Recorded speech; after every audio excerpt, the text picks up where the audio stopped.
کہ اس دور کے لوگوں کو سمجھنے کے لیے اور آسانی کر دیتا ہوں۔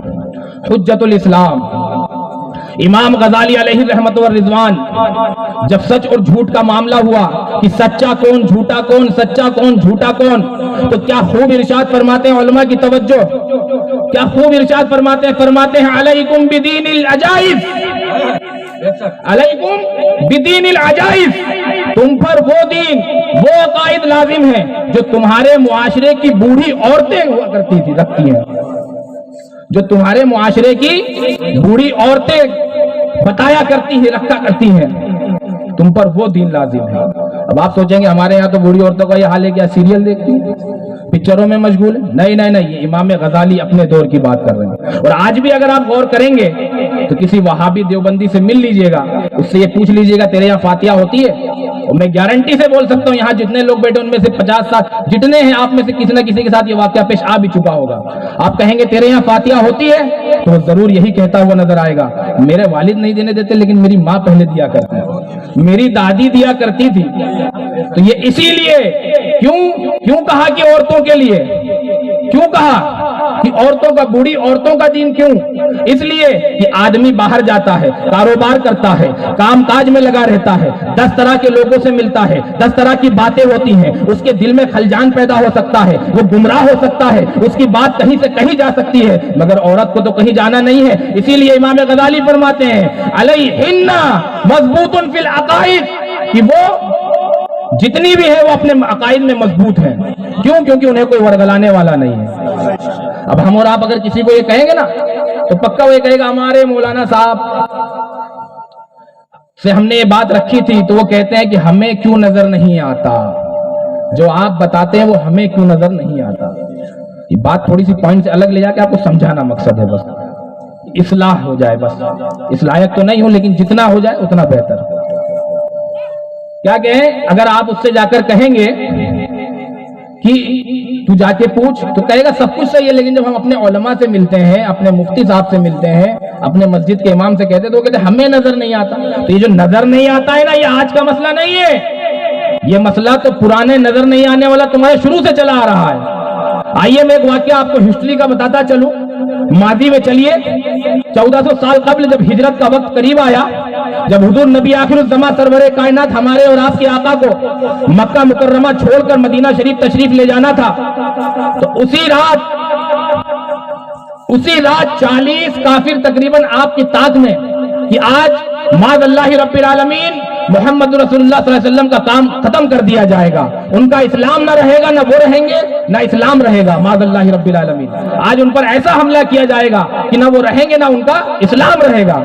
اسی طاق میں آپ کے دروازے کے قریب آ کر سارے کے سارے ہتھیاروں سے لیس کھڑے ہو گئے، انتظار میں ہیں کہ کب وار کیا جائے۔ ایک پہر رات گزری ہے مگر ابھی یہ انتظار ہی کر رہے ہیں کہ میرے آقا، ہمارے اور آپ کے پیارے پیارے حبیب، ہم بیماروں کے طبیب کنکری پر پھونک کر پھینکتے ہیں اور وہاں سے نکل کر چلے جاتے ہیں، کسی ایک کو بھی نظر نہیں آتا۔ تو یہ جو کہتے ہیں بار بار نظر نہیں آتا، نظر نہیں آتا، ان سے پوچھنا تم کہیں اس 40 کافروں کی اولاد تو نہیں ہو کہ تمہیں نظر ہی نہیں آتا؟ ہمیں تو ہر چیز نظر آ رہی ہے، تمہیں نظر نہیں آتا۔ اب ہمارا بھی عقیدہ سنتے چلو اعلیٰ حضرت والوں کا۔ کس کی بارگاہ سے سمجھیں گے؟ سمجھنا ہے تو محبوب کے محبوب سے سمجھیں گے، اللہ کے محبوب سے سمجھیں گے، یار غار سے سمجھیں گے، تاجدار صداقت سے سمجھیں گے، شہنشاہ صداقت سے سمجھیں گے، افضل البشر بعد الانبیاء بالتحقیق سے سمجھیں گے، حضرت ابو بکر صدیق سے سمجھیں گے، کسی اور سے نہیں، حضرت ابو بکر صدیق سے سمجھیں گے، جو نبیوں کے بعد تمام عالم میں سب سے افضل شخصیت ہے، اس سے ہم سمجھیں گے۔ آپ کا مکان حضور کے مکان سے تیسری یا چوتھی گلی دور تھا، تیسری یا چوتھی گلی دور تھا۔ حضور تشریف لے کر جب وہاں ان کو کنکری پھینک کر کافروں کے بیچ سے نکل کر جب حضرت ابو بکر صدیق کے ابھی دروازے پر پہنچے نہیں ہیں، ابھی دروازے پر پہنچے نہیں ہیں کہ حضرت ابو بکر صدیق خود باہر آ گئے، کہتے ہیں حضور چلیے، حضور چلیے۔ یعنی آپ غور کریے کہ اہل سنت والجماعت کا عقیدہ دیکھو کہ صدیق کو ہم جو دیکھ کر چلنے کی کوشش کرتے ہیں کیا ہے کہ جو 40 کافر دروازے پر کھڑے ہیں اور تاگ لگائے ہوئے ہیں کہ حضور پر کب حملہ کر دیا جائے، حضور پر کب وار کر دیا جائے، حضور کو کب اس دنیا سے فانی کر دیا جائے معاذ اللہ رب العالمین، کب اسلام کو ختم کر دیا جائے، کیونکہ جب نبی نہیں رہیں گے تو اسلام نہیں رہے گا۔ مگر حضور ان 40 کے بیچ سے نکل آئے، مگر جو کمرے میں بند ہے، جس نے ابھی دیکھا نہیں ہے، جس نے ابھی دیکھا نہیں ہے کہ حضور آ رہے ہیں، وہ کمرے سے نکل کر آ رہا ہے، تو یہی پر فیصلہ ہو جاتا ہے کہ جنہیں نظر نہیں آتے وہ تم میں سے ہیں، اور جنہیں نظر آتے ہیں وہ صدیق کے ماننے والے اعلیٰ حضرت والے ہیں۔ جنہیں نظر آتے ہیں وہ صدیق کے ماننے والے اعلیٰ حضرت والے ہیں۔ اسی لیے تو اعلیٰ حضرت فرماتے ہیں آنکھ والے تیری جوبن کا تماشا دیکھیں، آنکھ والے تیری جوبن کا تماشا دیکھیں، دید ایک اور کو کیا نظر آئے کیا دیکھیں، دید ایک اور کو کیا نظر آئے کیا دیکھیں۔ تو صدیق نے کتنا بڑا بولا، اب اس کو اور اندر سے میں سمجھا دیتا ہوں آپ کو۔ حضرت میر عبد الواحد بلگرامی علیہ رحمت و رضوان سبع سنابل میں رقم تراز ہیں، لکھتے ہیں کہ جب حضور ہجرت کی شب وہاں سے نکلے، 40 کافروں کے اوپر کنکری پھینک کر وہاں سے جب نکل گئے، آگے بڑھے، حضرت ابوبکر صدیق کے مکان پر پہنچنا ہی تھا کہ حضرت ابوبکر صدیق خود باہر آ گئے، اور خود باہر آ کر کہتے ہیں حضور چلیے، حضور چلیے۔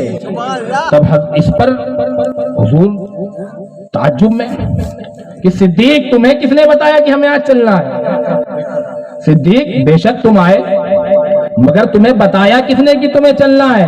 کہا حضور آپ کو یاد ہے 3 سال پرانی بات، آپ نے خطبہ دیا تھا، خطبے میں کہا تھا اللہ کا ایک بندہ ایسا ہوگا جو اپنے گھر کو چھوڑ کر ہجرت کر کے چلا جائے گا، اور اس کے ساتھ میں ایک اس کا اور محبوب ہوگا جو اس کے ساتھ چلا جائے گا، اس کا ایک یار ہوگا جو اس کے ساتھ چلے جائے گا۔ بس مجھے اس دن سے وہ بات یاد ہے کہ وہ جانے والی شخصیت آپ ہیں، اور جو اس کے ساتھ یار جائے گا وہ میں ہوں،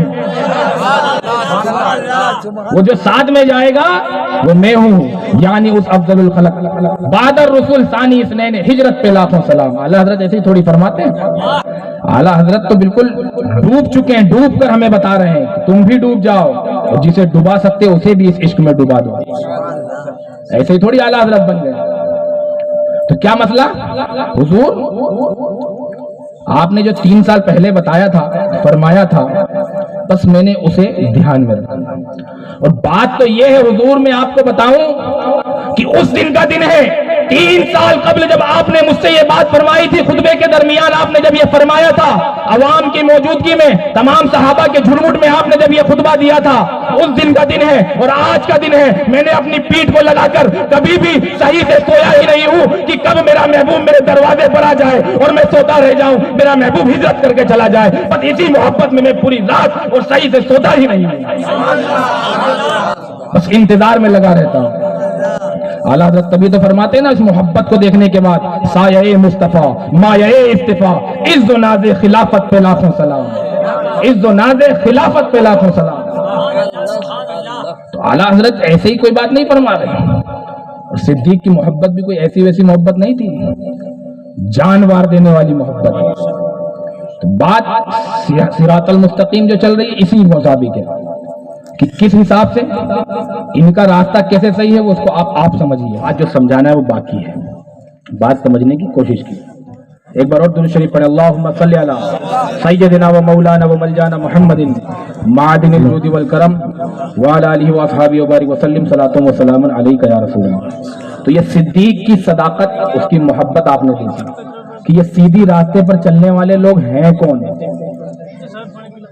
یہ سیدھی راستے پر چلنے والے لوگ ہیں کون، آپ نے یہ دیکھا۔ اب یہ جو نظر نہیں آتے والے لوگ ہیں، ان کو بھی دیکھا۔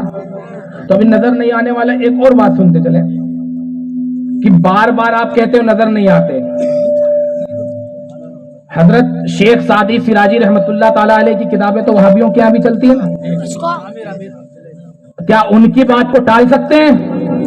حضرت شیخ سعدی سراجی رحمت اللہ تعالی علیہ شعر فرماتے ہیں، تو اس شعر کو پڑھنا بند کر دو، بلغ العلا بکمالہ حسنت جمیع خصالہ، بلغ العلا بکمالہ کشفت دجا بجمالہ حسنت جمیع خصالہ۔ یہ 3 اشعار لکھے ہیں، ابھی 3 سطر پورے ہوئے ہیں، چوتھا لکھ نہیں پا رہے۔